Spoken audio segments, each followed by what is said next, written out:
Beautiful souls, welcome. As usual, it is such an honor to be here with you.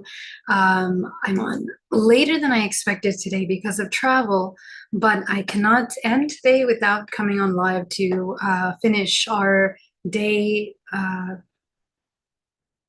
9, I believe. We're going to check those numbers tomorrow. But anyway, let's jump into the topic because we have a lot to talk about. We're going to continue our um, challenge. We're doing a challenge of 30 days of self-love. And just want to recap again why we are doing this. It is extremely important that we talk about self-love and why this is actually the foundation of healing, of advancement of our intuitive abilities, our ability to channel, our ability to open to the higher self, all lie in our ability to access our higher self. So we want to embody self-love as it is the most powerful regenerative life force that is available for the human. And when the human begins to tap into this incredible ability, into this infinite abundant resource that is available through the human, and as the human begins to know itself deeper, the human comes into a powerful state of growth and healing and intuition. And so entering into period 9, as we have been discussing, these next 5 years are going to be focused on an initiation for humankind, initiation, a growth, a maturity. And to mature in our understanding of love is going to be a little bit of a learning curve because we're moving away from a very individualistic, fearful, disconnected way of thinking and seeing ourselves and each other into a deeply united, more connected way of understanding ourselves. And for the ego that is so developed, when it's in a constant state of survival, it's going to feel really uncomfortable to come into these states of vulnerability and deep connection because we want to have separation in order to feel special. The ego in its most primal state wants to feel useful, have a purpose, something that drives its intentions and its needs and desires in the physical world, material world, in order to create events and experiences that make it feel things, emotions. And of course, this is how we develop a very strong addiction to emotions, addiction to experiences, addictions to stories, identification of those stories, attachment. Okay, so I want to talk today, and I know we said that we're going to talk about the DNA today, but I'm going to actually talk about that tomorrow with more time because my time is limited tonight, okay? And I don't want to cut that topic short again. So let's dive into this very important element that I think it's also important to discuss before we talk about the DNA as well. Two things that I want to mention after our last conversation. Number one, in regards to the ebb and flow of connecting with life force, it's really important that we understand this ebb and flow. Somebody asked me a question about this receiving and giving, about the dynamic of giving, receiving, life force. How does that work exactly? Well, it's not so much that, and in the meditation, I did the releasing of fear, releasing of emotions or anxieties or doubts or whatever emotions you feel you need to release. And that's fantastic. It's important to practice the awareness of the things that no longer are serving you and to practice the ability of letting go or moving through things that are not as beneficial for you. However, what we want to move into is feeling comfortable with natural ebb and flow of life force in whatever form that may be. And in the beginning, we might be narrowing down certain things because we're just getting to know ourselves. Because we spent so much time disconnected from ourselves, we often don't realize what are the things that are running our minds consciously. We don't really realize what is driving us to behave in certain ways, act in certain ways, addictions, desires, drives that take us off path. And then it isn't until we experience the law of accident that snaps us back into awareness. And then we have to revisit ourselves because we fell asleep. We fell asleep many times before getting to that point of reawakening. So for the human that is just beginning, struggling with this awakening process, we're gonna be kind of resisting the constant state of awareness and awakening until we learn how to calmly regulate the nervous system so it doesn't judge everything. Because there's a couple parts to awakening. In awakening, in embodying the present moment, it becomes challenging because you have to come into a state of non-judgment in the present moment. Otherwise, the present moment can be intolerable, because you are acutely aware of yourself, you're acutely aware of your insecurities, you become acutely aware of other people's emotions, other people's sensations, feelings, what they're doing, what they're not doing. You have to be aware. Most people cannot handle truth. It's a very difficult relationship with truth. So we try to avoid it, and then we go into this, survival mechanisms, freeze, escape, run away from those uncomfortable, authentic moments. The human usually has a very hard time with authenticity, with their own truth, much less because they still haven't spent time getting to know their own truth. So that's a problem, and that constant escaping from that state of deep connection is what causes the externalizing of our life force, right? We want to run away from the present moment. We want to focus our attention on the external in order to not feel uncomfortable emotions, uncomfortable truths, and uncomfortable authentic expressions that we might have been suppressing or running away from since childhood. And we also might have been avoiding seeing certain behaviors in other people around us, right? So that constant state of denial and resistance of your own truth and what you observe, it causes a lot of complicated emotions on top of your inability to hold space for your truth and what's happening. So as you can see, the present moment can be intolerable until you learn how to be comfortable with your truth, with your authenticity. And that is exactly the process and the embodiment of love. The embodiment of love is the embodiment of truth, being okay with truth, being friends with the unknown, in which the unknown can hold any number of potential experiences. And essentially, you have the ability to see from all perspectives things that are occurring in any one given moment. And especially of yourself. The most important thing is that the focus is on the self. What are you feeling? What are you truly experiencing? What do you need to know about yourself in order to hold space for yourself, in order to support yourself, to love yourself deeper? You basically will not be able to love yourself if you don't allow yourself the ability and the opportunity to sit with those uncomfortable truths, realizations, emotions, intimations of yourself and the things around you. So these are things that we have to develop in the process of self-love.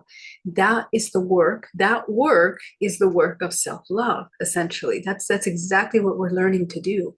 So we somehow have to be able to develop this resilience with being able to see things that we are uncomfortable with and holding space for them in a non-judgmental manner. Again, this is another facet of self-love. We learn how to love ourselves by holding space for our authenticity without judging it, regardless of how deep it might be or how high vibrational frequency it might be. Because in the process of awakening, when you have to be fully in the present moment, you might discover some wonderful things about yourself. And that might also be a triggering topic for you. You might not know how to handle, your greatness. In my healing practice, this is what I see all the time. People are very afraid of their own power, and they sabotage themselves. They sabotage the ability to have loving relationships, whether it's with, unions, love, romantic unions, family, friends, siblings, colleagues at work, they resist and they sabotage the relationships because they're not comfortable being seen truly for what they are. So this is yet another facet of the inability to love the self that causes self-sabotage, and then eventually a tremendous amount of self-hate, resentment, and so on and so forth. So this process is exactly what is happening in the inability to continuously give and receive our life force. We are not able to receive love because we judge what is happening internally or externally. We haven't developed enough we basically haven't developed resilience to take a look at all of our truths and process deeply what we are, who we are, what's happening within us. And that's something that we need to take the time to do. On the other side of that, the inability to cultivate compassion and patience for yourself in your process of awakening. Sometimes we want to come into deep, judgments of the self, and we block our ability to embody that the greatness, the virtues that you have within you, to see them, to acknowledge them, and to believe them. Because another part that I really see is that we doubt our greatness. We doubt, whether we are lovable. That's a big one, and that kind of feeling that we're not acceptable or not good enough or unworthy. These are the blockages of that ebb and flow movement of emotion, of exchange. And remember that in the emotional realm, we're exchanging with everything around us all the time. These patterns of behavior are going to be the same with partners, with friends, with family, the same with our pets.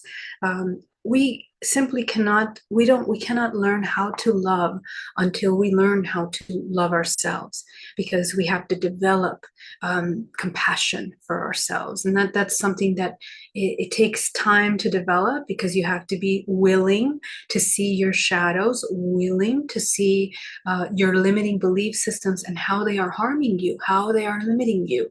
The majority of humans, they are afraid of seeing that. They're afraid of acknowledging those things. They don't want to, work on that part of themselves, because it truly requires us to go outside of our known comfort zone.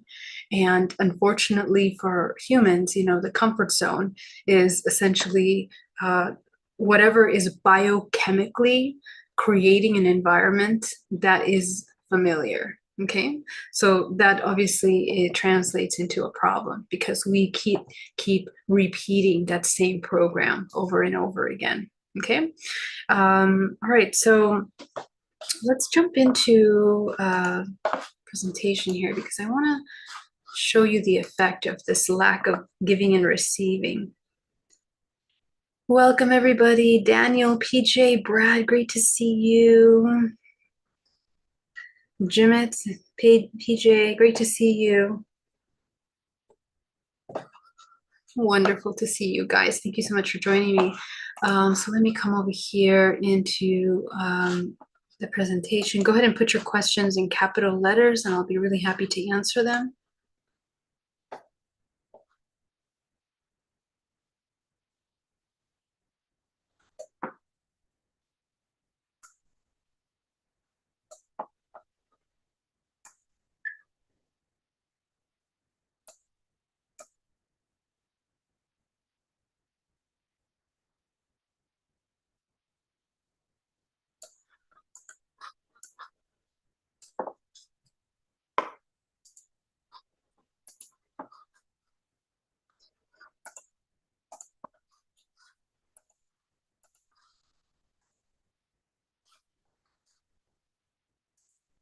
Okay, so the bioenergetics of coming into a state of giving and receiving is something that, when the human is in a constant state of resistance with their own truth, remember that all of your thought forms are manifest in the physical body as energy. Okay, the way that you hold certain life thought forms are going to affect your life force. They're going to affect the flow of life force through your body, and they're going to affect the quality of energy that you hold around your body. If you have holes, tears, blockages, our energy body changes.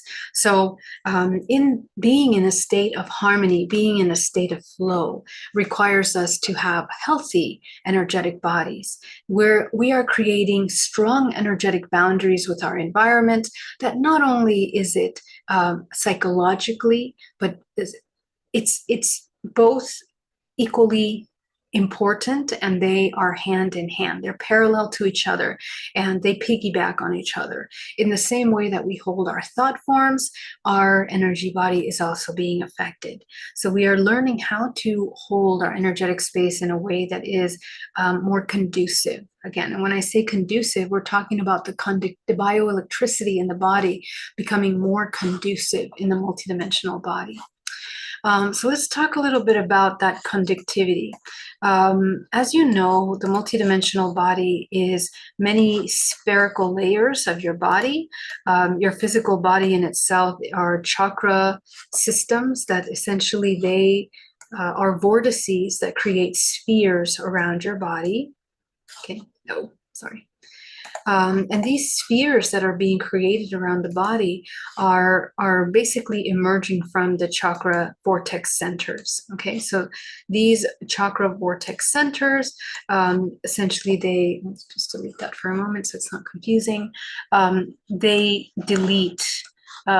They express from the vortex of each chakra out into a spherical sphere around your body. Okay, much like this.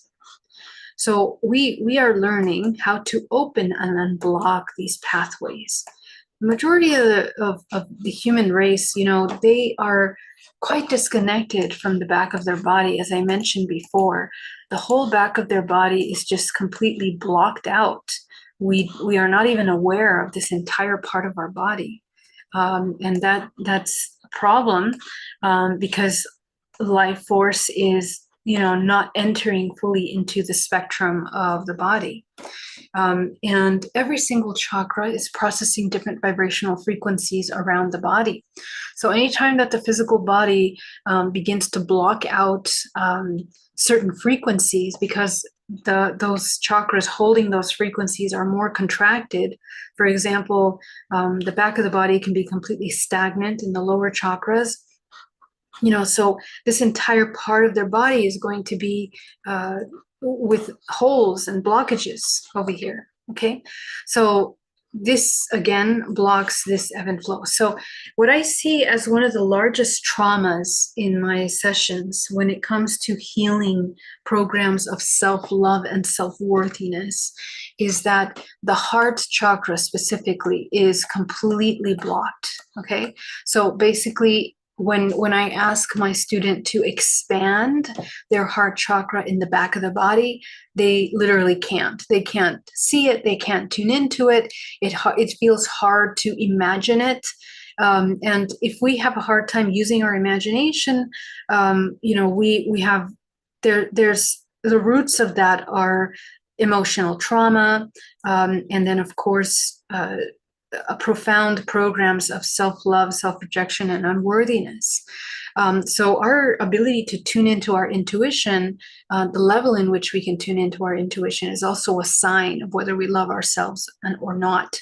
So this entire back of the heart becomes blocked, and it has to become unblocked. And usually in a session, we can begin to move some of that blockage out by addressing some of the root causes and belief systems and trauma memories that are stuck there.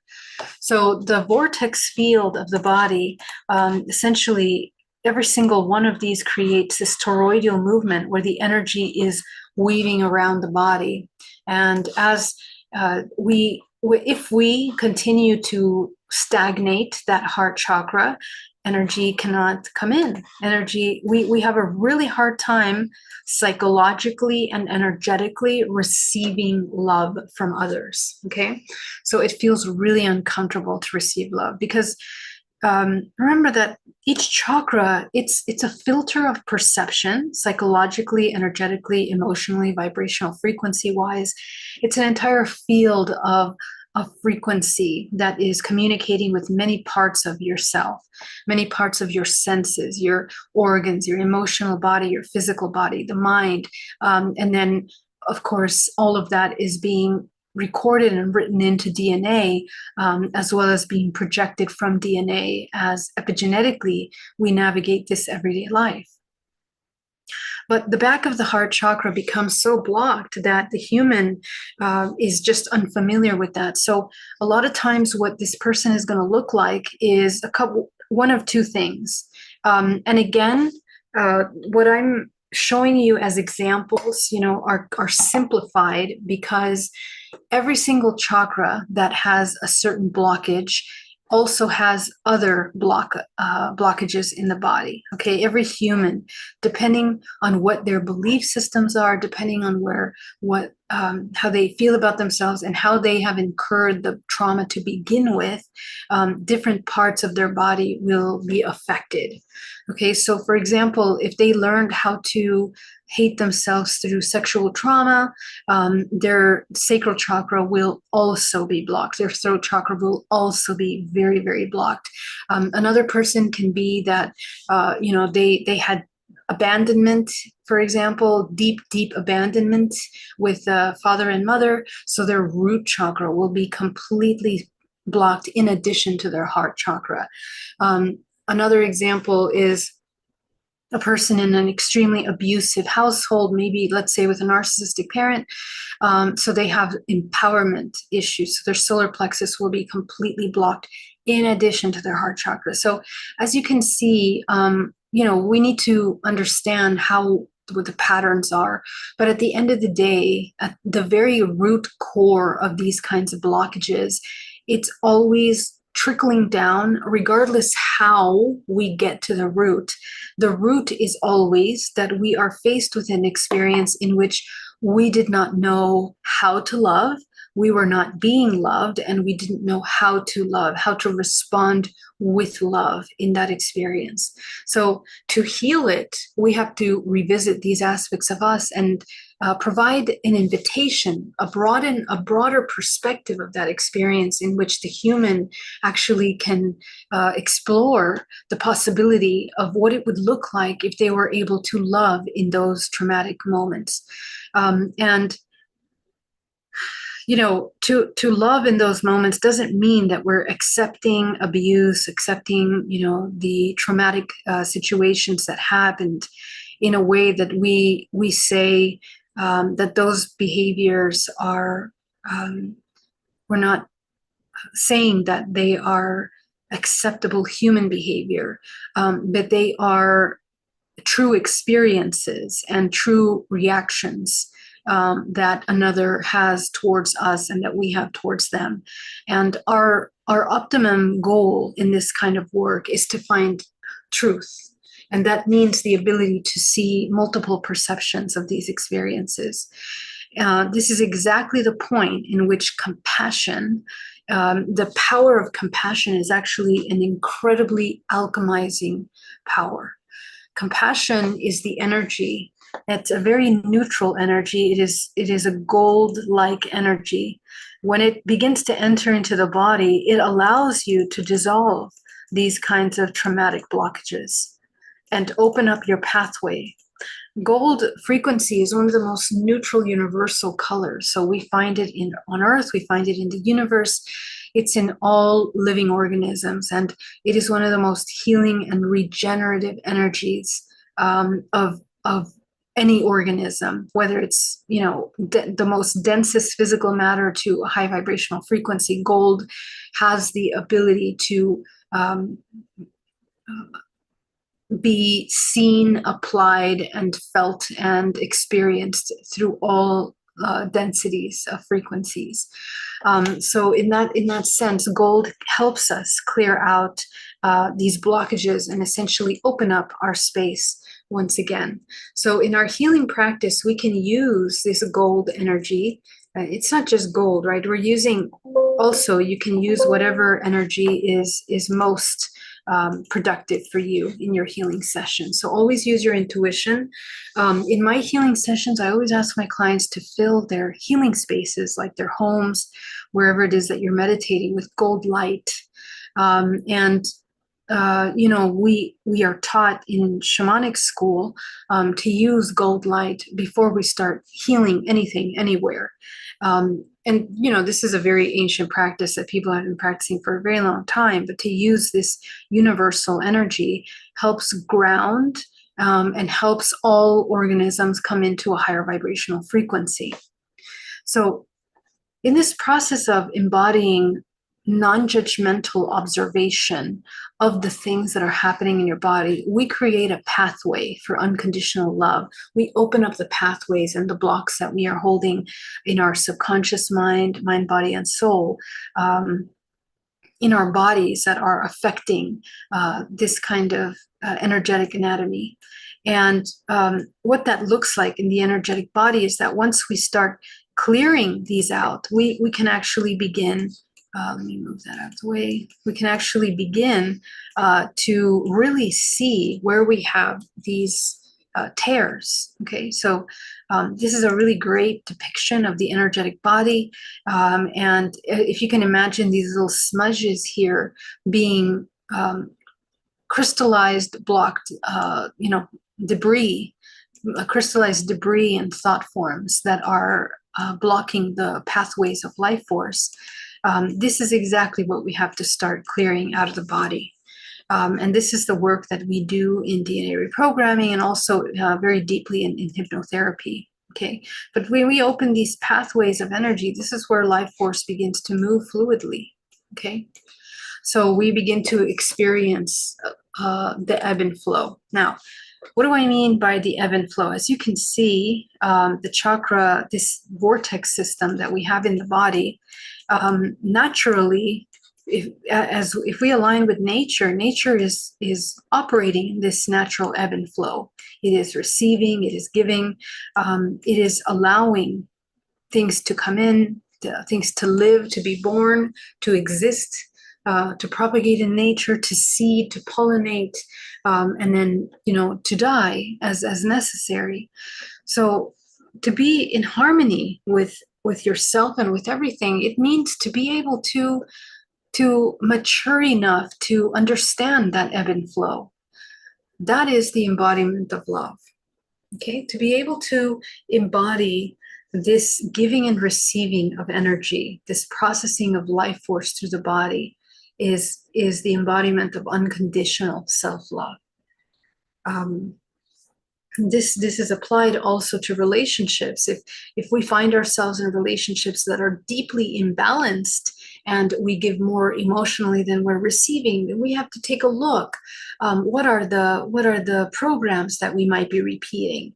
And don't just look at your own programs. Take a look at how long you've been repeating them throughout your whole life, and then of course in your ancestral lineage, because once again, all of the healing work that we're doing here on this planet, these are whenever we go into pain and suffering and separation, you can be sure that you are repeating.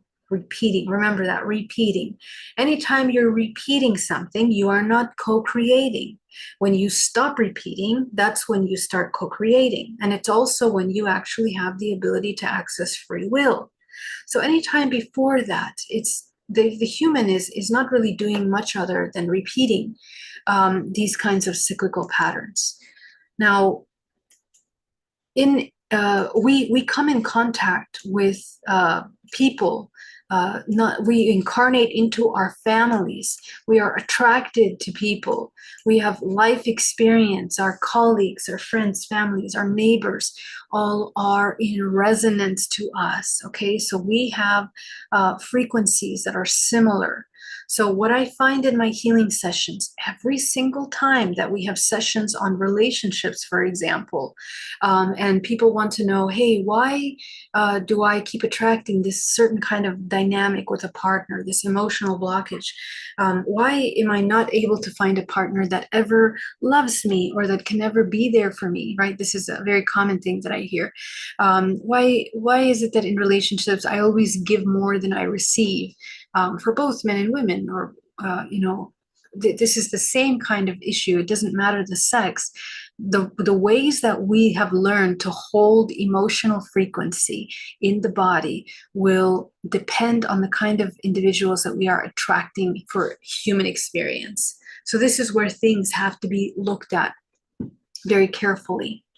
Okay.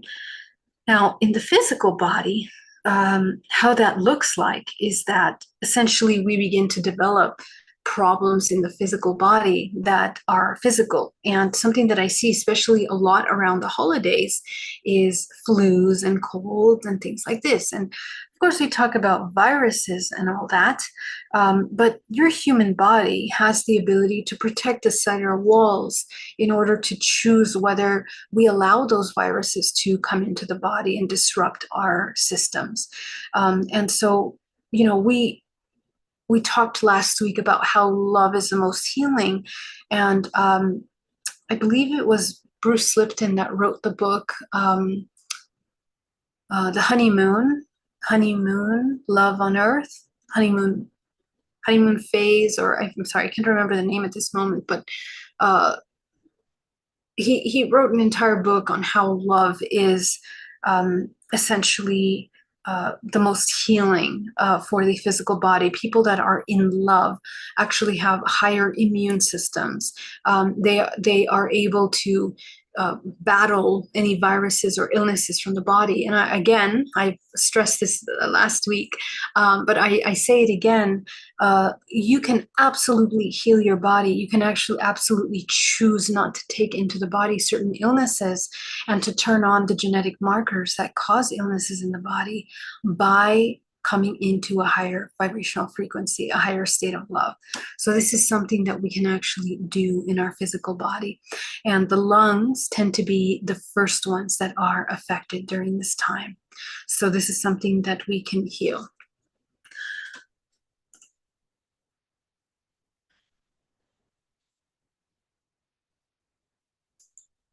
Okay.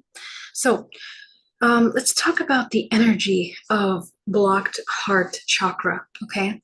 So when the heart chakra is blocked, we also are blocking the flow of chi, of life force into the body. And the problem with that is that many aspects of our life force are blocked. The qing, qi, and chen, which is your principal energy, your universal life force, and your spiritual energy, your higher faculties, higher intuitions, your higher self, higher guides, all of that infinite potential that is able to illuminate you with whatever is important on your journey at any given time is blocked. It's not able to enter into the body. So essentially, we are opening the pathway of the heart. And so the biggest blockage that I see in the heart is that because we're not familiar with balanced expressions of feminine and masculine energies in our lives, psychologically, emotionally, energetically, we don't know how to rebalance that imbalance in the body.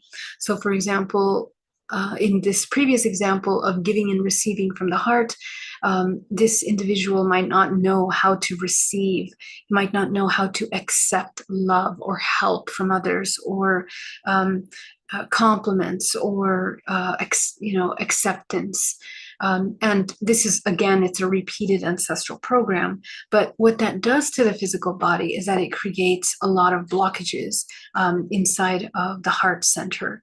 And we know that the growing cancer rate, breast cancer for women over the past years, have a lot to do with hormonal imbalances due to toxic foods that we're eating.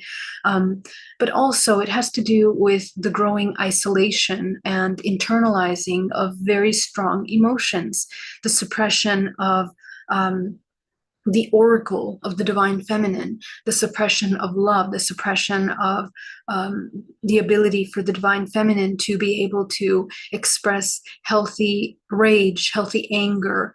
In women, I'm just talking about women at this moment. It's just one of the examples. It grows and it internalizes into the breasts, for example. The breasts are essentially energetically, they are the source of life. They feed life nutrients into the child at birth. But for the woman, that is a very important center of energy that is utilized to heal the physical body as well. So anytime that the woman does not process, let's say, heartbreak, deep, profound wounds around worthiness, inability to give and receive, and especially the confusion around roles, which is something that we've been battling for the past, century, couple centuries.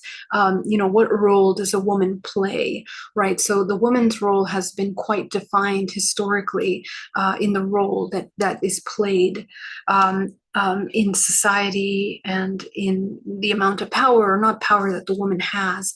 And so, we're recovering from that confusion collectively into a more harmonious understanding of what that looks like. But we've taken that on physically, biologically, we've memorized that in the body. So breast cancer was a huge issue. It's now so many women get cancer in the breasts. And it's something that we have to learn, that in order not to store this sorrow in the breasts, that we learn how to sit with emotions and learn how to hold our space in that feminine energy. So that's another conversation, but just as the example, these are some of the complications that happens when we have a heart blockage. For the men, it's the same thing. And for the men, experience heart attacks, blood clots, aneurysms, all due to blocked circulation and the quality of how life force is moving through the vortex of the heart. It is the same for the woman as well, but I'm just using this as a complementary example, that for the men end up having heart attacks because what I see is a very profound suppression of life force in the solar plexus, very strong suppression of anger or misuse of emotion, suppressed needs, suppressed desires, suppressed communication and expression. So we're healing from a lot of that. And so the heart chakra is blocked. Also, any shame around, giving or receiving love, what does that look like? And because we're recovering from trauma, collectively about our confusion of the divine feminine and masculine roles in our everyday life, the men also are undernourished. We have mothers that don't know how to love or give affection, for example. And so we have boys that are growing up without affection, without love, without support, and boys from their father growing up without protection. And that's one of the elements of the masculine giving, being able to openly give protection, to hold space for another person that is in danger or more fragile. See, those are all dynamics of how we block the ebb and flow psychologically, emotionally in the world around us. So as you can see, these are really profound effects, and all of us are suffering in some way or another from these kinds of ailments, emotional ailments.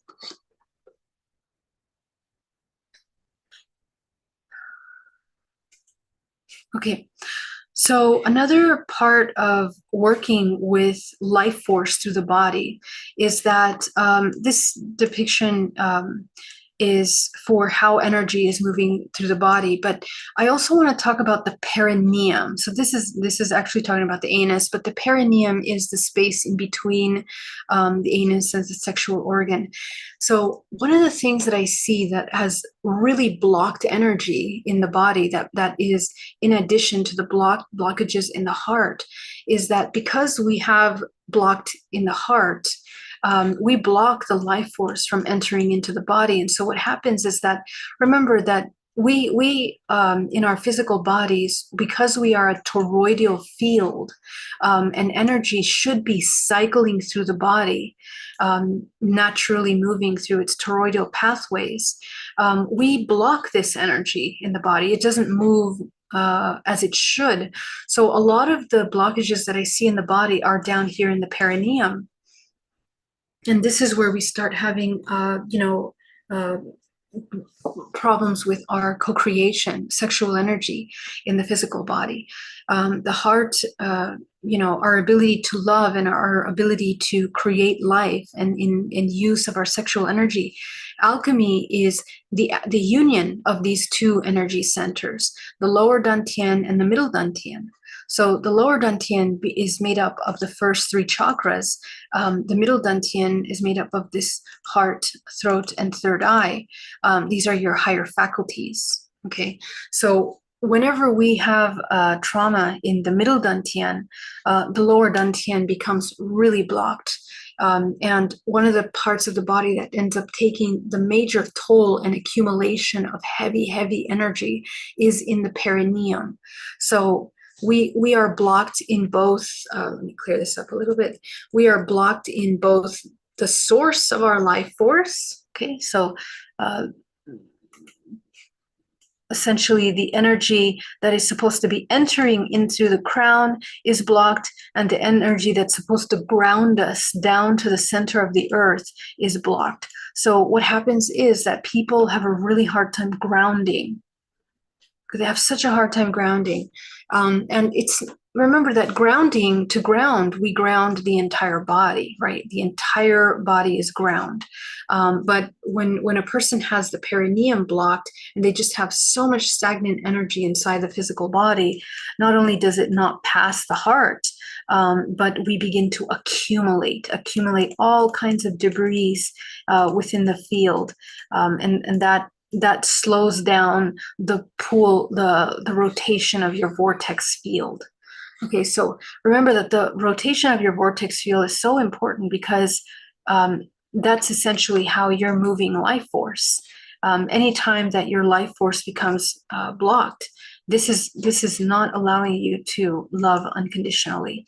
So the purpose of this explanation is that so you understand that love is multidimensional. The ability to love is both physical, psychological, and energetic. And so we are learning how to cultivate all three things. In your meditation, the number one thing we want to focus on is unblocking those blockages in our field. So all of the emotional blockages that we have, traumas, healing those traumas, expanding the perception of ourselves in those traumas. Okay. All right. So I'm going to end right there, and we're going to jump into the meditation. Go ahead and get yourself into a nice, comfortable space.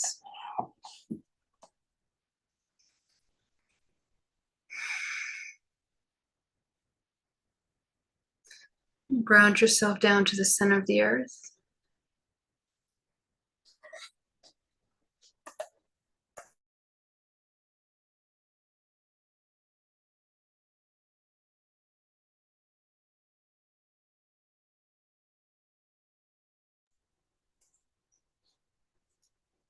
And visualize the field around your body, inhaling deeply.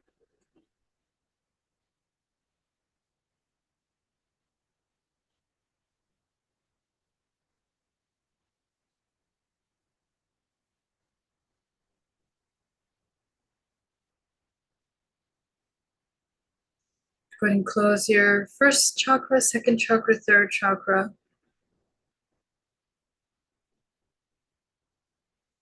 Expand your heart, your throat, and your third eye.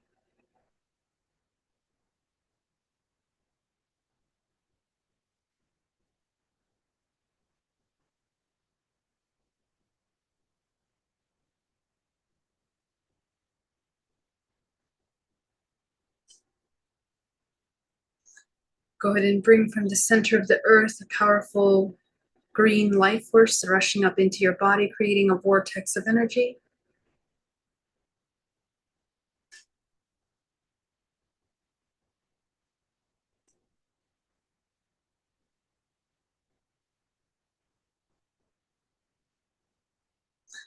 From source, go ahead and pull down a powerful ray of gold cosmic energy combining with the green earth energy.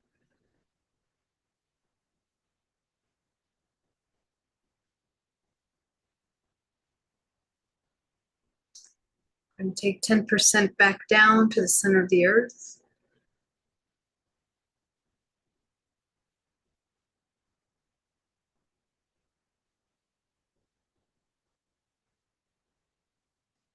Take 80% up your spine and from the crown of your head, coating the outside of your body.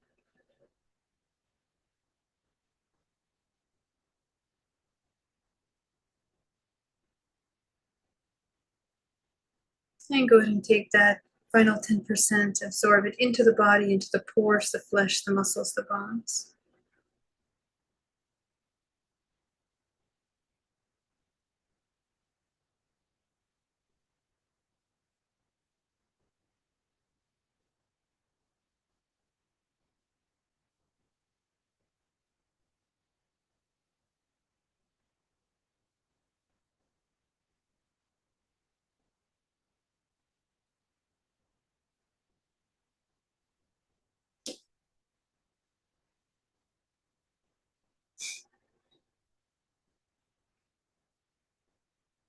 Go ahead and activate your crown.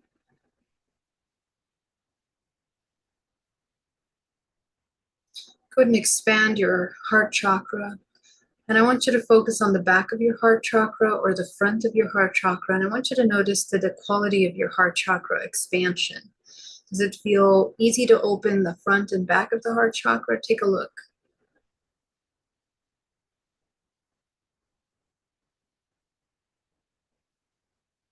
Observe if your heart chakra can expand fully in the back, side to side, front and back, up and down. And if it can't, notice the side of your body that's not opening up into. For example, some of you might be the left, some of you might be the right, some of you might be the back. Some of you might be the front.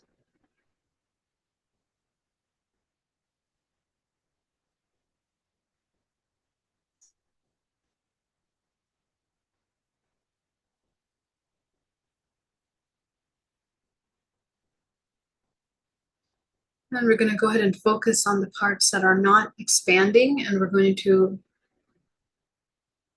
tune in to those parts of our body and just observe if we see blockages, stagnation, cords. What do you see there? Why doesn't the heart chakra expand in that direction? Go ahead and tune into your intuition. You are in reading state, so it should be very easy for you to kind of tune in to what might be in that part of your heart chakra. So some of you might see dark spots, some of you might see blockages, you might have thought forms, you might see colors, you might see holes in your space. Go ahead and remove whatever debris is in your energy body in the heart chakra. We're going to clean the heart chakra from top to bottom. Imagine that the bottom of the heart chakra is connecting to a vacuum that's going to suck out all the debris in the heart chakra. Front, back, side to side, top and bottom.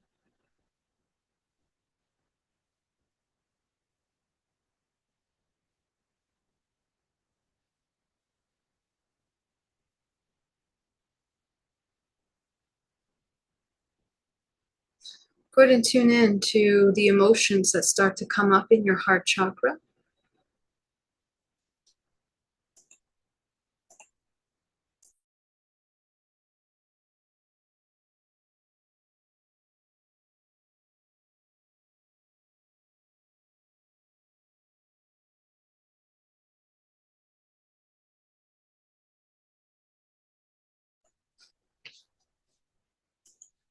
And as you tune into the emotion, be absolutely present with that emotion.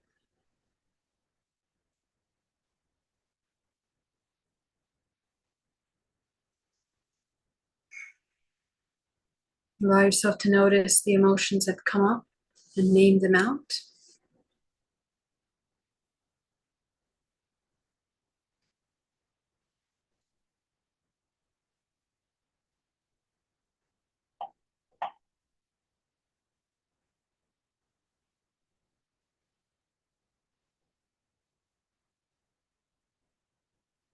Go and notice the strongest of those emotions. Be absolutely present with that.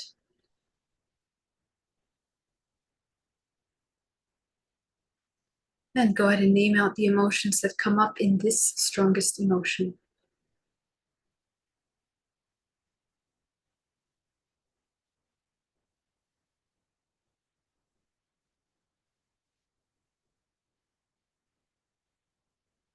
Go ahead and focus on the strongest of this list of emotions that comes up. And be present with the strongest emotion.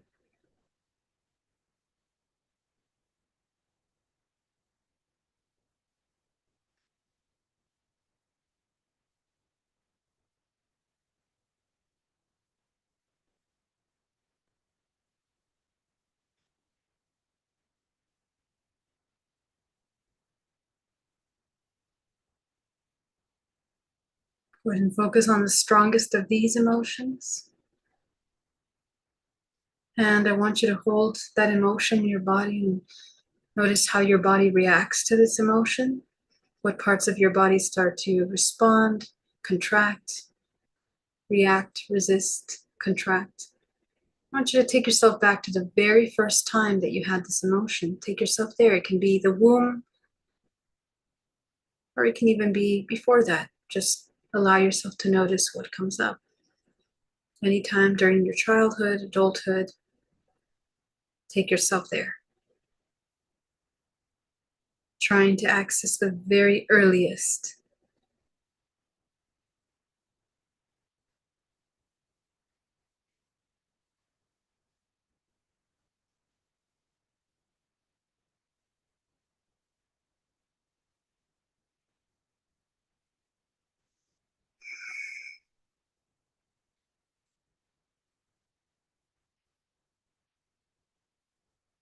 Go ahead and observe these experiences from a neutral perspective, non-judgmentally observing what is occurring in these scenarios. I want you to tune into your emotions in that moment and name out the emotions that you feel in this memory.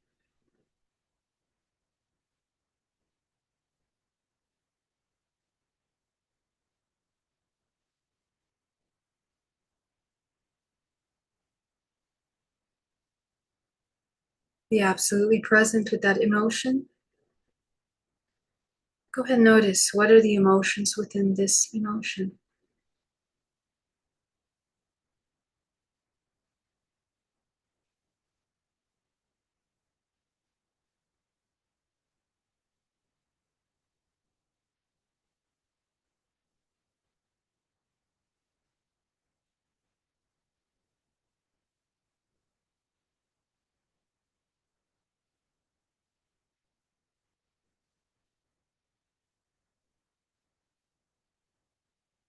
And you should begin to observe some emotional observations from yourself and also the others that are participating in this memory. You're going to be receiving some insights as to why they're behaving in that way. And usually you'll be able to pick up on the emotions that you feel, and that will allow you to understand why you are feeling that way.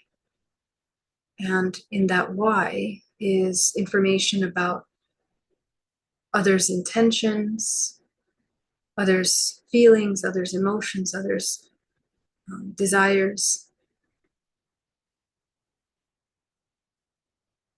And this practice allows you to understand and expand your perception of your own myopic perception of the experience. As you begin to broaden your awareness of why things are taking place, you have an opportunity to begin to explore this through different eyes than that of the victim or pain or separation, and begin to recognize perhaps the same in those others that are causing or triggering this emotion in you. And I want you to begin to observe, what is the mirror? What's being mirrored in this moment? What is the resonant mirror that we share with the others in this experience memory?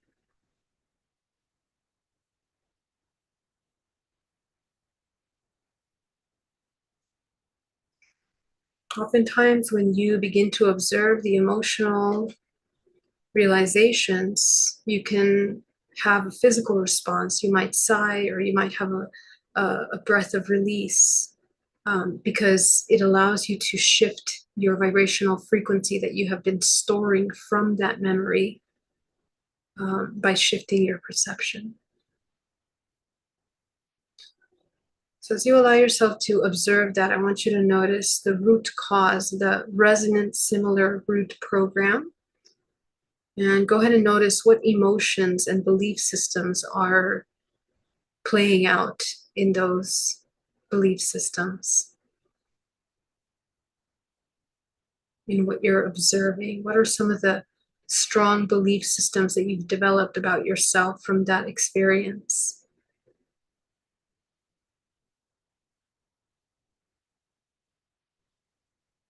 And just take a look and see how far down this lineage, the lineages, this goes. You can look in your lineage to observe how long we've been repeating this similar pattern over and over again. You can also observe in the other person how they might be repeating it in their ancestral lineage.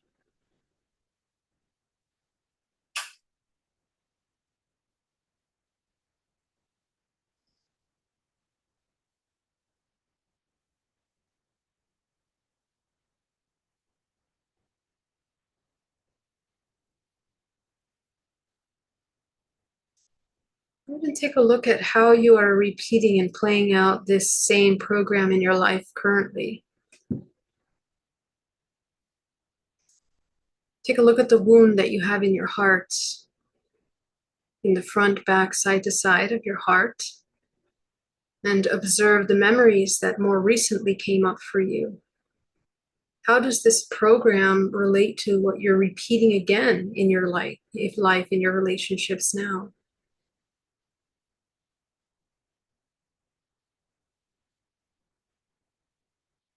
And just observe, what would it look like to experience the opposite of this belief system? What would that look like? What kind of emotions would you need to be familiar in order to embody the opposite? What kind of belief systems about yourself, what kind of thought forms would have to change? Take a look at that.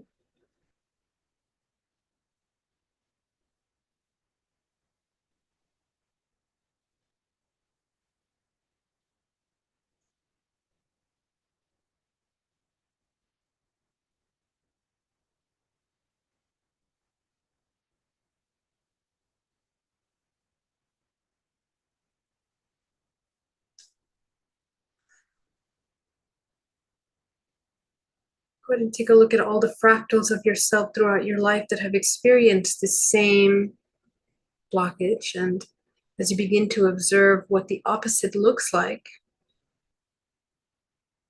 I want you to get very familiar with the emotions that you need to be familiar with in order to embody the opposite thought form.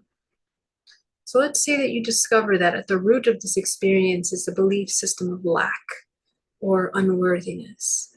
What would be the opposite of lack? Perhaps it's a combination of non-attachment and abundance. Non-attachment and peace, fulfillment, worthiness. You're going to allow yourself to feel into what it feels like to be worthy. Get familiar with that feeling. Get familiar with the feeling of being abundant.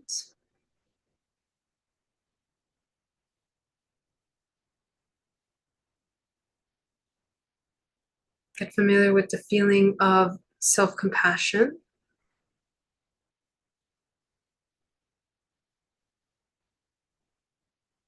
And just notice how deeply you can take these emotions. If you keep following them, feeling them, notice the emotions that come up. You begin to reprogram the neural pathways in the brain that were once programmed with survival mechanisms into programs of harmony.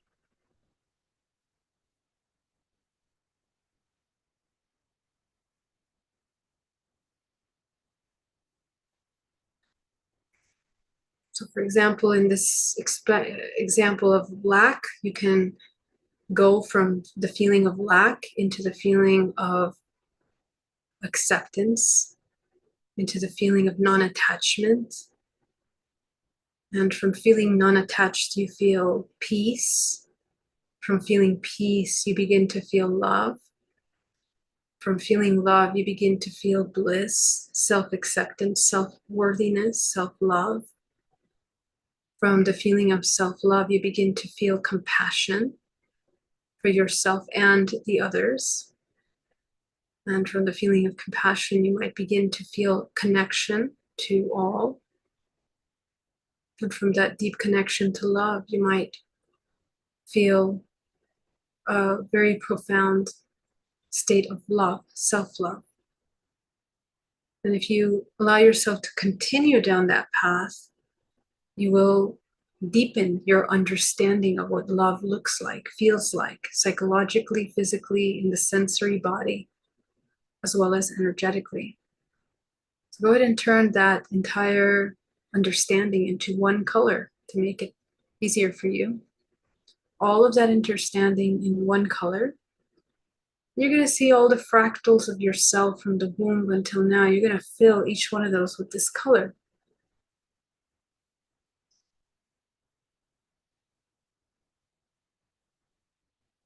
You will immediately begin to feel the same emotional sensations and reinforce the new neural pathways by allowing each one of your fractals to experience, explore this new way of being, this new way of existing.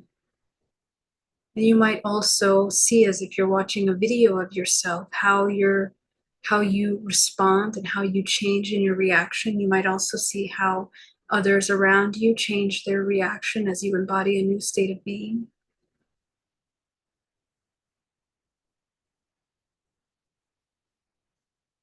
And allow your fractals to begin to go through that process. Whatever happens, allow it to happen and observe, learn. You're going to fill your body with this color. Absorb it into the pores, the flesh, the muscles, the cells. And I want you to take a look at your heart chakra and just notice if it has changed.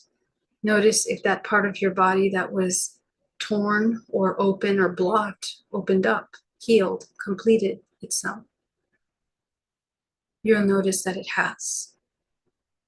So this is how you heal subconscious belief systems, integrate thought forms into your body, and repair your energy body. Go ahead and allow yourself to fill your body with golden light. Call back all your life force from all the ancestors that have repeated this program in their life. And go ahead and release everything that you've discarded, that you realize no longer serves you.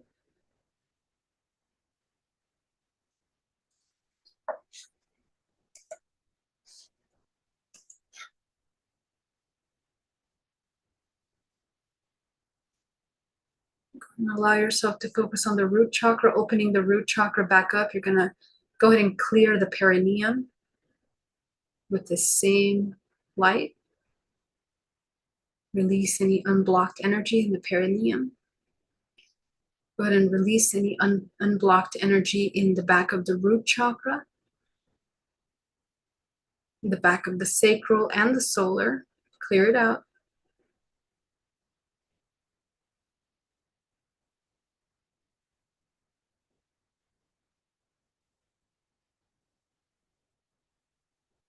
Go ahead and open the root chakra back up, front and back, sacral, solar. You're going to close your heart just a little bit, throat just a little bit, third eye just a little bit, so that you look like a straight line. All your chakras are spherically open around you in the same balanced state. Go ahead and activate your crown, your seventh chakra, fill it with your creative color. You're going to eliminate your karmic contracts. Go ahead and see your karmic room or house or building, dissolve it.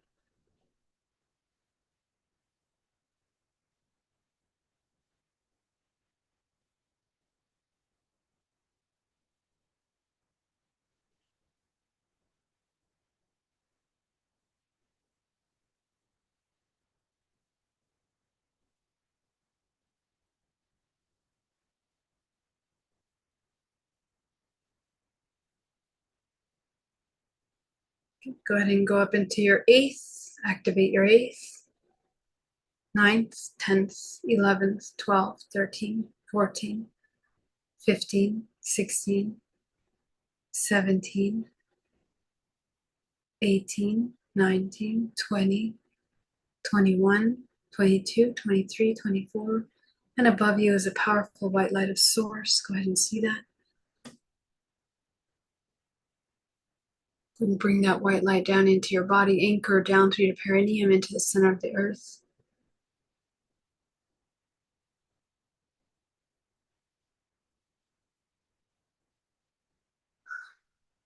Very good.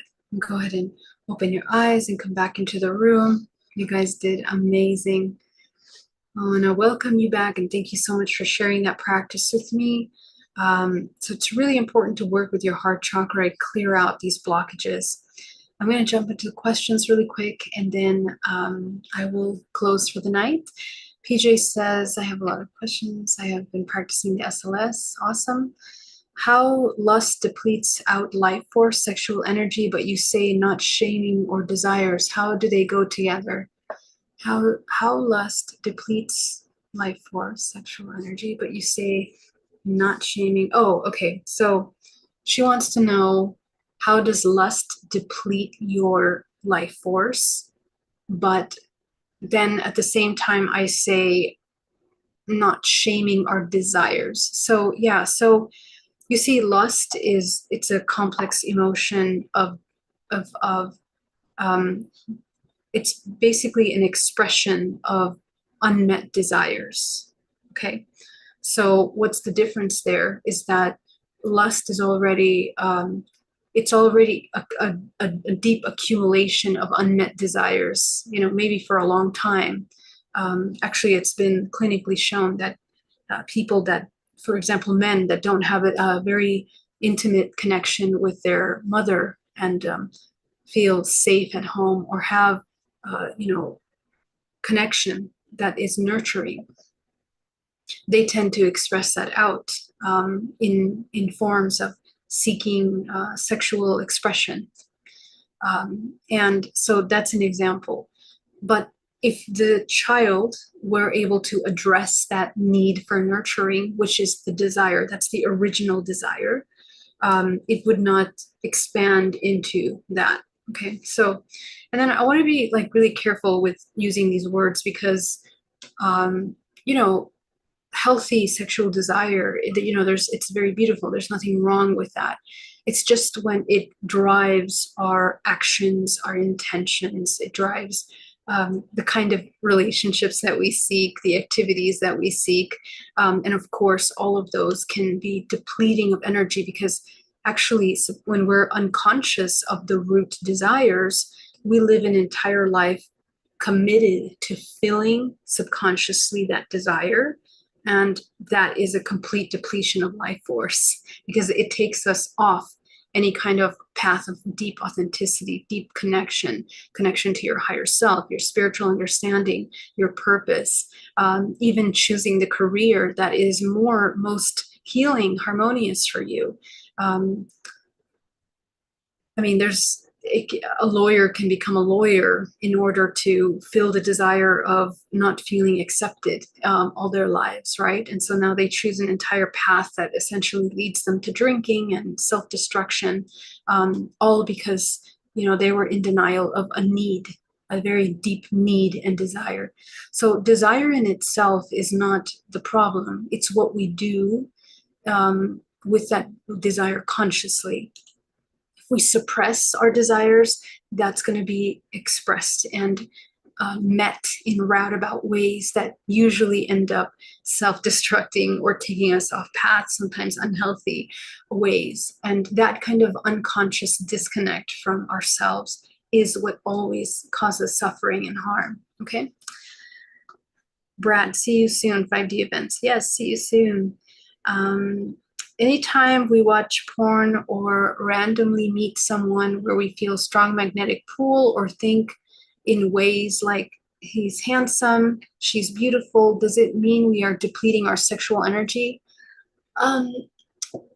Well, it really depends on the subconscious intention behind that.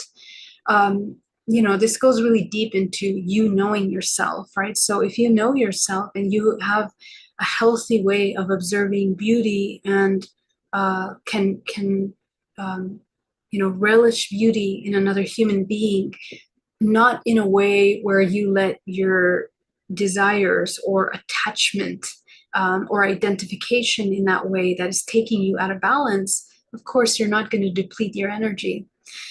So actually, this is a great example of the difference between desire and love. Love is very free. Love is holistic. It's all inclusive of yourself and another, and your love doesn't depend on whether something is beautiful or not, or pleasing to the eyes, pleasing to the senses, pleasing to any part of unmet desire or need.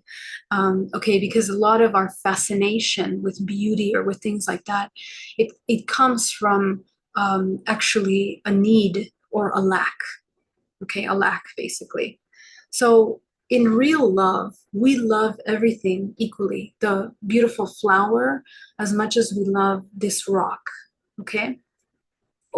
Because our love, our ability to love, our ability to appreciate and to acknowledge is not dependent on the external source as much as it's a state of existing, a state of allowing truth in its full expression, in its raw form.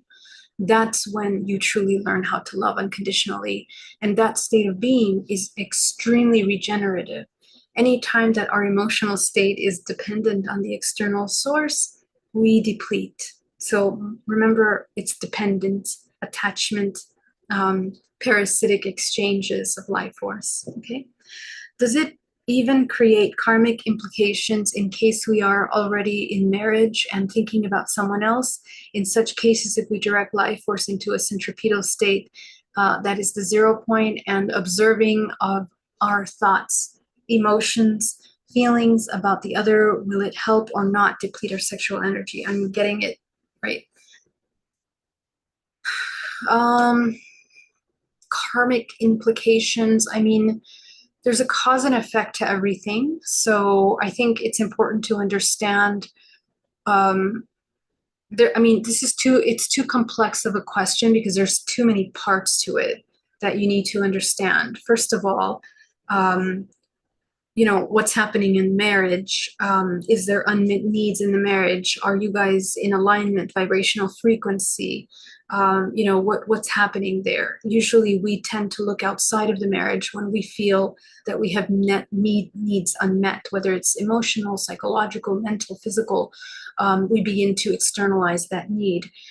If you're just observing, you mentioned thinking about someone else, you need to meet yourself very deeply to understand why that's happening. So it really has more to do about your relationship with your unmet needs more than anything else. And of course, if you're having sexual thoughts about the other person, then that'll directly be connected to physical needs, which are directly connected to emotional needs. Okay, sex is a very emotional thing.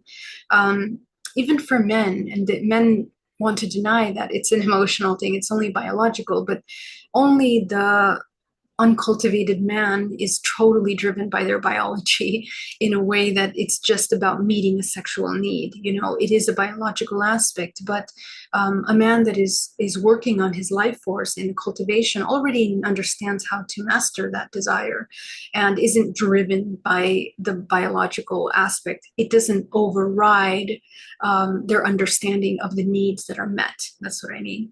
So we need to get very familiar with what needs need to be met internally, emotionally, internally, in order to answer that question deeper. Okay.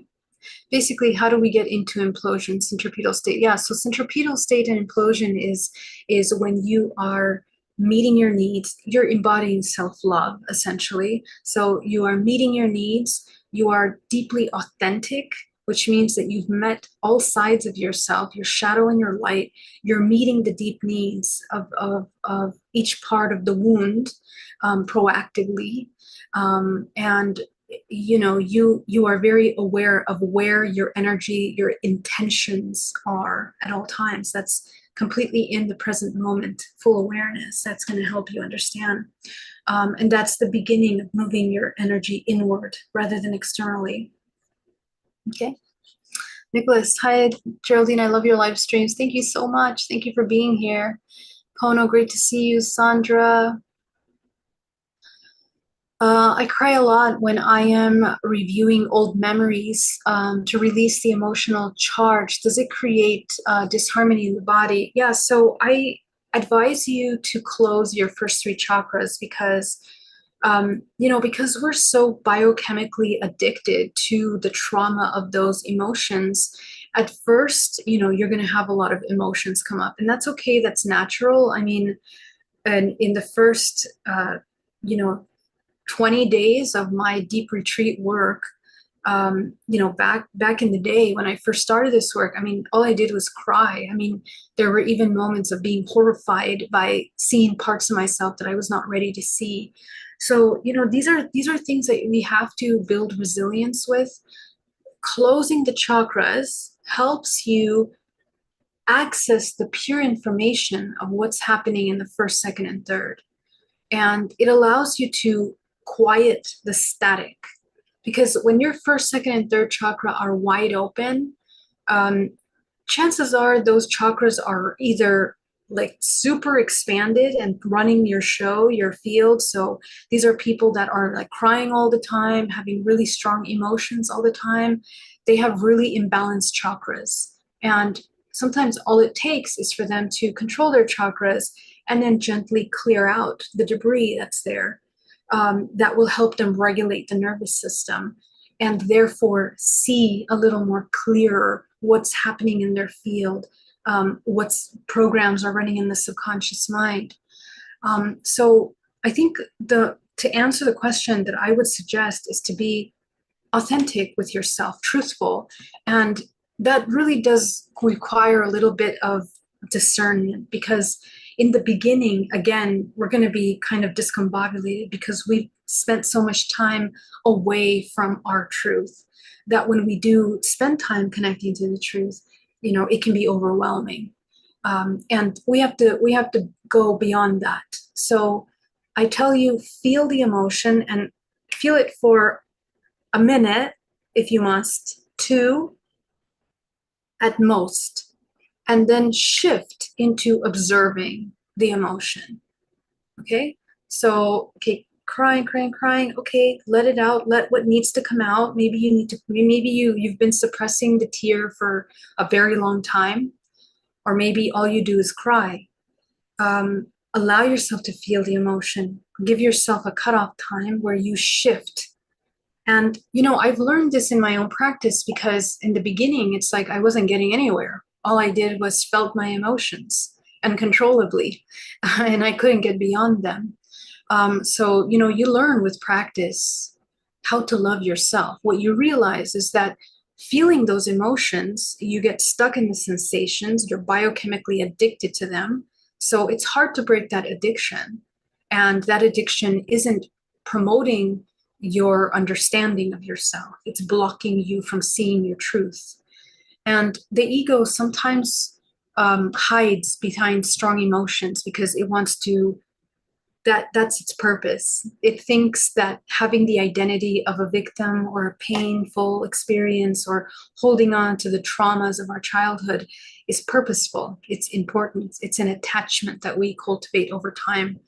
So this is something that real love, if you love yourself, you have compassion, and you say, hey, I don't deserve to feel this emotion over and over and over uncontrollably without holding space for myself. To hold space for yourself means to allow yourself to authentically feel the emotion, but then observe, shift into observation. What happens is that you begin to see how the emotion affects your body. Think of it as you're an explorer, an investigator of what do these emotions do in your body? What are they doing to me, actually? Get curious, and find out what's underneath that emotion. And that's why we name out the sub emotions. And sometimes you can have a notebook next to you. I learned how to do it just in my mind with my body. That's how you build deep connection with your mind and your body. And you will get to the root. And when you get to the root, all of that heaviness will dissipate. And how do you know you're healing? Is that when you revisit that memory, it no longer triggers that emotion again, unless you try really, really hard to bring yourself back into that same myopic perception. That's how you heal. So, a lot of people ask me, hey, didn't you go through so much trauma in your life? No, because I literally deprogrammed all of the trauma from, that has happened to me up until the womb, like even in the crib, even as a child. I remember all of those memories, and I was able to witness and hold space for myself and heal, reintegrate myself from those experiences. So that's the invitation. And this is also how I realized that at the core of all these emotions, we really just have two: love or fear. Okay. And when we learn how to choose through all this work, love and fear, you learn how to love yourself, because you realize the value of fear, the value of love, and what they do to you, and how they blind you or help you, heal you or destroy you. You begin to access free will. Okay.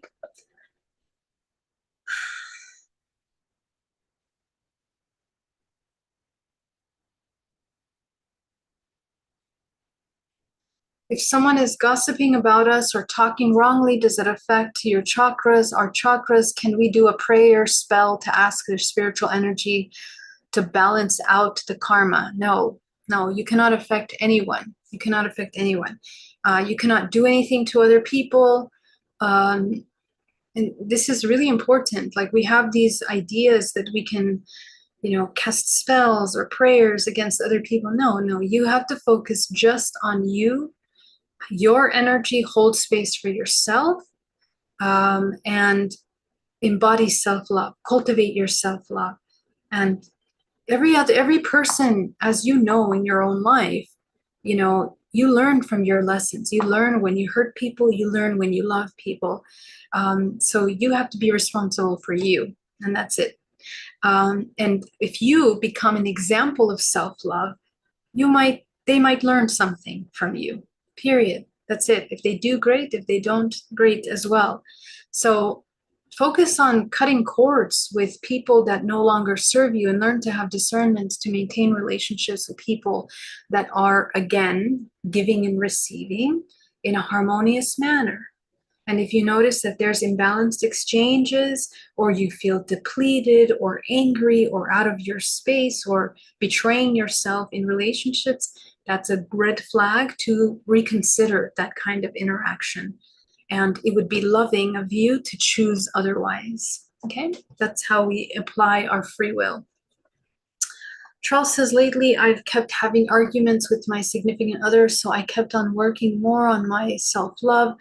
Over time, this either pulls us together stronger or pushes us apart if we are not in resonance.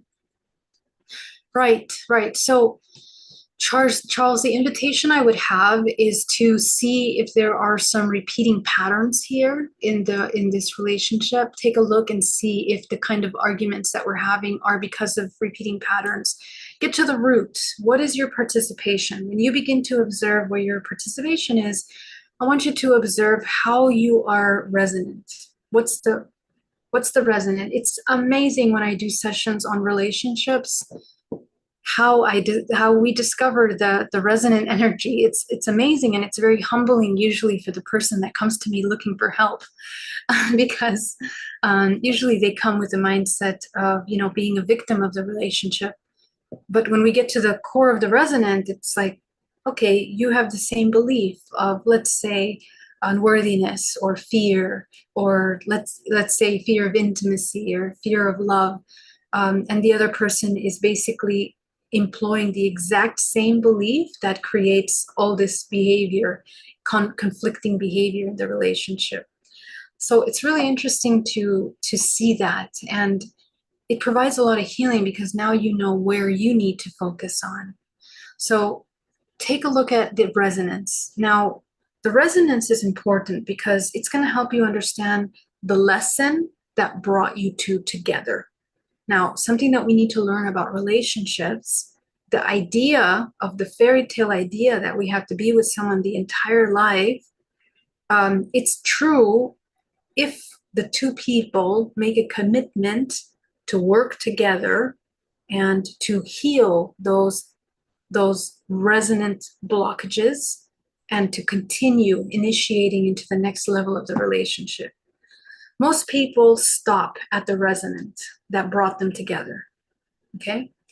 And when they discover the resonance, oh, okay, they don't want to face themselves, they don't want to heal or change that, so they part ways, okay? And that's okay, that's part of free will. It's a part of self-love and it's part of love. Also, in relationships that are very mature and that love each other, when they begin to notice that the other is not ready, you know, because they love each other so much, they let the other person just go. So yeah, so there's different ways of looking at this, and real love is without attachment. Okay, so the ability to allow yourself to hold your space for yourself and then hold your space for others. And we really learn our most powerful lessons in relationships. Okay, they are true initiations. Hi, Geraldine. In-person DNA activation program is available. Thank you. Love your educational videos. Very detailed and informative. Thank you so much. It's my pleasure. Yes, they are. Let me put the link here for you guys if you are interested. I'm just going to put the link to the services, and you can choose what it is that you want to work on with me, including DNA activation. So I just posted the link for you below. Anu, look forward to seeing you. PJ says, does them saying wrong stuff remotely affect our chakras? If so, cutting cords is best on my part. No, it doesn't affect your chakra unless you allow. Nothing affects your body unless you allow it. So, you know, make sure that you know how to hold your space. If me and my future husband do your meditations daily together, will it create a lifelong resonance? I mean, it's not just a meditation, it's a very strong commitment to your spiritual evolution.